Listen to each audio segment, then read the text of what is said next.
9 দফা দাবি চাঁপাইনবাবগঞ্জ সমন্বিত ছাত্র জনতার। দেশের নিরাপত্তা ও সার্বভৌমত্বের জন্য হুমকি ইসকন সহ সকল উগ্র হিন্দুত্ববাদী সংগঠন।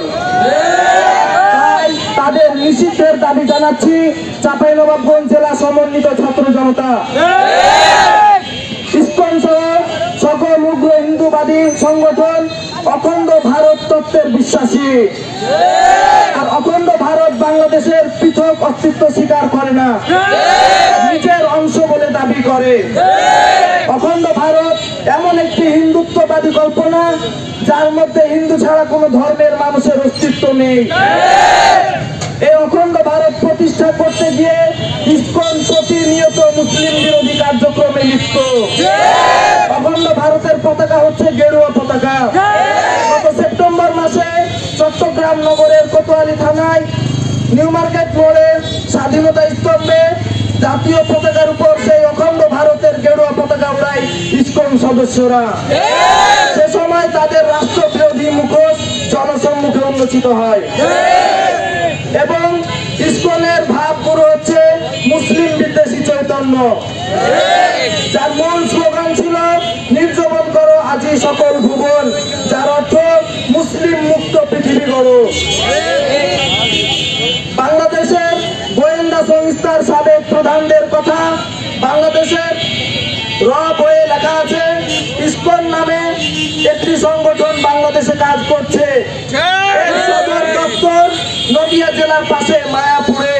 মূলত এটা ইহুদিদের একটি সংগঠন বলে জানা গেছে। এই সংগঠনের প্রধান কাজ হচ্ছে বাংলাদেশে উস্কানিমূলক ধর্মীয় অনুষ্ঠান পালন করা। এর উদ্দেশ্য হচ্ছে সাম্প্রদায়িক দাঙ্গা সৃষ্টি করা।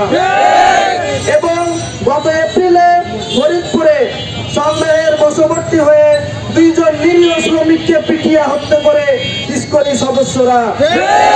এরপর চলতি নভেম্বর মাসের শুরুতে চট্টগ্রাম নগরীর কোতোয়ালি থানার হাজারি গলিতে এক মুসলিম ব্যবসায়ীকে ফের পিটিয়ে হত্যা করতে উদ্যত হয় ইসকনিরা।